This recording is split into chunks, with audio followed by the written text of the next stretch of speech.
Graniola. This is the Graniola channel, and I'd like to tell you a folk tale. Many folk tales try to encourage us to pay attention to and to take care of our environment. They often do this by telling us simple stories, which include people that could be real in situations that probably aren't.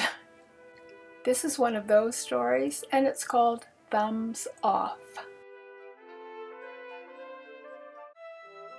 I heard this story some time ago when I visited a small tropical country that borders on the sea. A woman told me that a farmer she knew had gone down to his barn one morning and found his prize mare with her mane braided so tightly that he had to cut it off to get rid of the knots.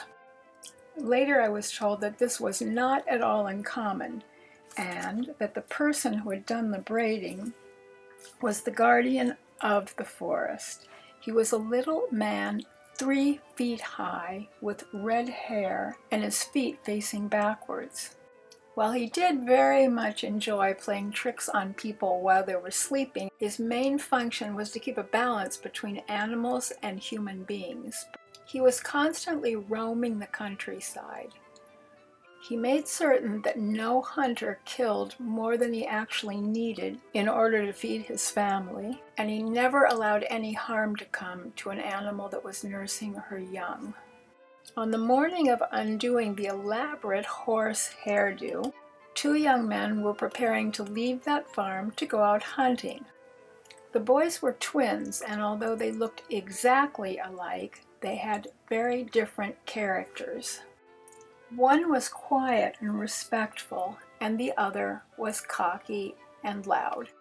Their father, who, as they could see, was busy evening out his horse's mane, warned them that the guardian of the jungle was in their neighborhood, and that they should each offer a prayer and ask for permission to enter the woods to hunt.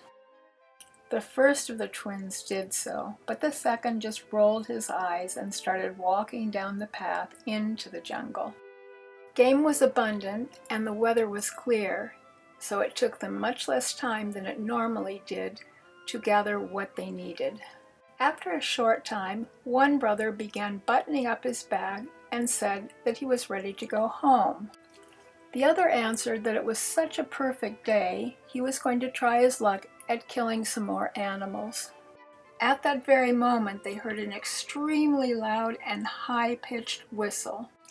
They had been warned that that shrill sound meant that the guardian was nearby, and that anyone who was unlucky enough to come into actual contact with the little red-haired guy was very likely to have their thumbs bitten off. The first brother, who had already packed up his gear, shoved his hands into his back pockets and turned in the direction of home. His identical twin just shook his head and continued in the direction he was walking. Every choice we make in life has a consequence.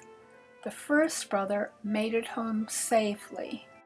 The second, who paid absolutely no heed to anything anyone had told him, was pounced upon by the 3-foot-high man with his feet going the wrong way. And just as the story warned, the little guardian bit off his 2 thumbs. As you might guess, he dropped his gun and ran all the way home, screaming and yelling and crying. After that day, he could no longer hold his rifle to hunt animals. He spent the rest of his years teaching and telling anyone who would listen the story of the little man. His brother did all of the hunting for their family and never ever killed even one more animal than his family needed to eat. Although there are other folk tales that talk about little men with their feet facing backwards, this one is told in Belize. And it's so popular that if you go to that country, you'll find that there's even a postage stamp with the picture of the little man on it.